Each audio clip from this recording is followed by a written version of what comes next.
Welcome to New Hampshire's Business. I'm Fred Coker. After cooler and wetter than normal spring that pushed New England's electricity grid demand to new lows, we felt the heat of summer this past week, and we have a little news in a minute. But now there's a new forecast. The demand for electricity in New England is projected to increase 11% between 2025 and 2034. That forecast is from ISO New England, which oversees the operation of New England's electric power system. We'll look at that in a moment, but first, can New England's electric power system handle the demand for power this summer? ISO New England says yes. The grid is prepared for summer demand, prepared to manage unexpected, and abnormal conditions.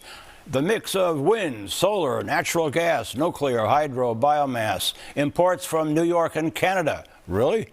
That's interesting. The reduction of use if necessary. Here's the increase in demand for electricity I spoke of by state. Here's the graph. Demand growth by state. It shows annual growth rates for peak demand and overall electricity use, net of efficiency and solar, for the 6 New England states, now to 2033. But note, the most demand growth is Massachusetts, the least is New Hampshire.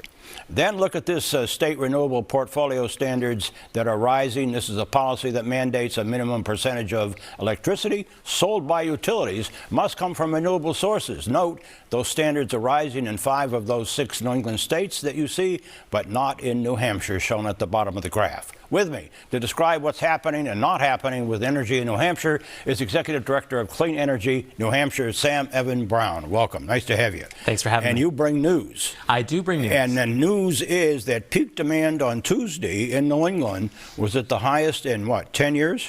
At least 10 years. I looked back 10 years, and this 26 gigawatts, nearly 26 gigawatts that we saw on Tuesday when everyone's air conditioning was running at full blast was the highest we've seen in a very long time.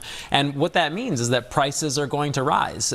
Increasing demand without increasing supply is going to result in higher rates. And I think on August 1st, when you get your electric bill for that month, you'll be surprised that rates are going to go up. But the demand for the next 9 years is 11% increase in demand. What is driving that? What's driving that is overwhelmingly adoption of heat pumps, which people are getting because they are a great way to heat your home supplementally or as the primary source of heat, but they also provide air conditioning, which means that the summer peak goes up as well. Also, increasingly folks are switching to electric vehicles as those are becoming more and more affordable. Right. And so those are the 2 main sources of rising demand in New England. And what that then for policymakers means that we need to focus our attention on how we're going to bring new generation online. So that's the next question. Do we have a supply to meet that demand?